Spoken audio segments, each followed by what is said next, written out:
Aujourd'hui, au bureau du président de l'Ukraine, on a été choqué par les nouvelles. Le régime de Loukachenko construit activement des routes dans les régions frontalières du Bélarus menant vers le territoire ukrainien et installe des positions d'artillerie pour tirer sur l'Ukraine. C'est ce qu'a déclaré le président de l'Ukraine, Volodymyr Zelensky, après le rapport du commandant en chef des forces armées ukrainiennes, Oleksandr Syrski. C'est pourquoi le renseignement ukrainien a déjà averti Loukachenko qu'il deviendra une cible militaire légitime.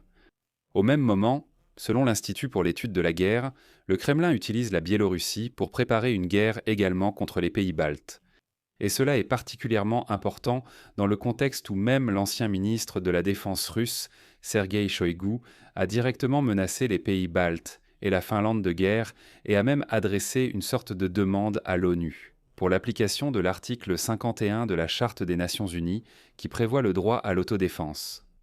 De plus, il convient de rappeler que ces 2 dernières semaines, le dictateur Loukachenko a déjà déclaré à 2 reprises qu'il préparait réellement le pays à la guerre et a appelé à mobiliser toutes les forces du pays pour engager des actions militaires.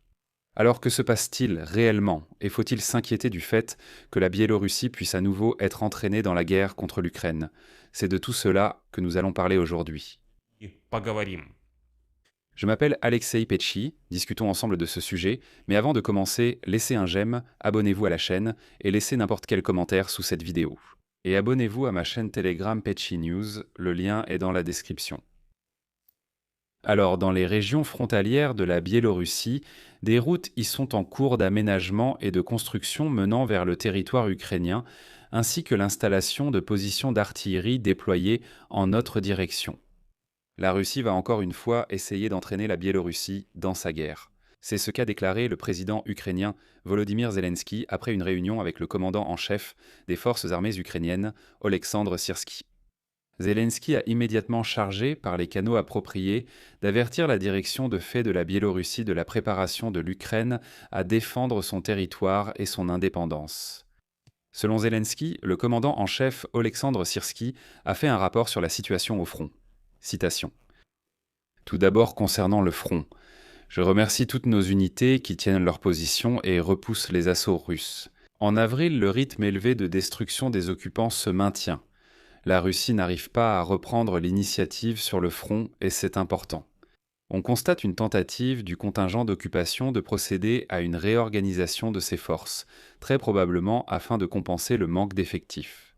Dans ce contexte, il devient plus évident pourquoi l'activité des forces armées a été accrue sur le territoire de la Biélorussie.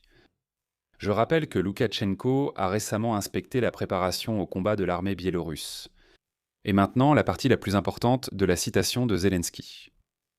Selon nos renseignements, dans les régions frontalières du Bélarus, des routes menant vers le territoire ukrainien sont en cours d'aménagement et des positions d'artillerie sont en train d'être établies. Nous pensons que la Russie tentera encore d'impliquer la Biélorussie dans sa guerre. J'ai donné des instructions par les canaux appropriés. J'ai chargé les canaux de prévenir les dirigeants de facto de la Biélorussie du fait que l'Ukraine est prête à défendre sa terre et son indépendance. La nature et les conséquences des récents événements au Venezuela devraient dissuader la direction de la Biélorussie de commettre des erreurs. Autrement dit, c'était une allusion au fait que si la Biélorussie est entraînée dans la guerre, Alexandre Loukachenko devrait craindre pour sa sécurité, car il deviendra une véritable cible militaire et pourrait connaître le même sort que Nicolás Maduro. Il faut aussi rappeler qu'Alexandre Loukachenko affirme activement se préparer à la guerre. Lors d'une réunion consacrée aux résultats de l'inspection complète des forces armées du pays, le 1er avril, Alexandre Loukachenko a déclaré que la Biélorussie se préparait à la guerre et a souligné qu'il ne pouvait y avoir de temps de paix. Alexandre Loukachenko a qualifié cette inspection d'une ampleur et d'une rigueur sans précédent. Durant celle-ci, les unités militaires ont été placées dans des conditions proches du combat réel. Ensuite, excusez-moi s'il vous plaît, je vais citer le dictateur Loukachenko. Nous nous préparons à la guerre. C'est pourquoi nous avons créé et entretenons les forces armées et que le peuple finance cela.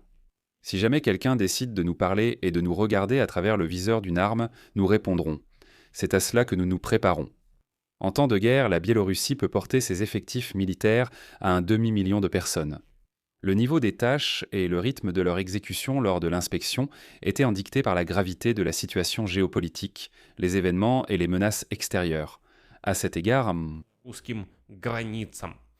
dans ce contexte, il convient également d'ajouter que, le 26 mars, il n'y a pas si longtemps, Loukachenko et le dirigeant de la Corée du Nord, Kim Jong-un, ont signé à Pyongyang un traité d'amitié et de coopération entre leurs pays. D'après la déclaration du service de presse de Loukachenko, le chef de la RPDC, Kim Jong-un, a également exprimé sa solidarité et son soutien total à la Biélorussie, et s'est prononcé, je cite, contre la pression illégale de l'Occident sur Minsk. De plus, Loukachenko a déclaré que le gouvernement de la Biélorussie et celui de la RPDC, je cite, partagent le même point de vue sur les questions internationales. Il est également important de rappeler ici que la Corée du Nord et la Biélorussie apportent un soutien significatif à la Russie dans la guerre contre l'Ukraine. Pyongyang envoie des munitions à la Russie. И северокорейских военнослужащих. Et Minsk, en février 2022, a offert à Moscou le territoire biélorusse comme base pour l'invasion à grande échelle de l'Ukraine et a accepté de déployer des armes nucléaires tactiques russes sur son sol. Et à ce sujet, dès le début de cette année, l'Institut pour l'étude de la guerre écrivait que la Russie utilise de plus en plus activement le territoire biélorusse également comme une zone à partir de laquelle Moscou mène des actions de nature informationnelle et psychologique contre les pays de l'OTAN. Selon les analystes de l'Institut, les incursions régulières de drones ou de ballons dans l'espace aérien de la Pologne et de la Lituanie depuis le territoire biélorusse font partie de la soi-disant phase zéro d'un conflit potentiel. Et je vais maintenant citer. L'Institut pour l'étude de la guerre considère toujours que la Russie a de facto annexé la Biélorussie et utilise l'incursion dans l'espace aérien de la Pologne et de la Lituanie depuis le territoire biélorusse. Dans le cadre de sa phase zéro, la phase informationnelle et psychologique, il s'agit de créer les conditions pour préparer une éventuelle guerre future entre l'OTAN et la Russie. Cette précision est particulièrement importante dans le contexte où le Kremlin, ces dernières semaines, prépare activement le terrain informationnel en vue d'une attaque contre les pays baltes.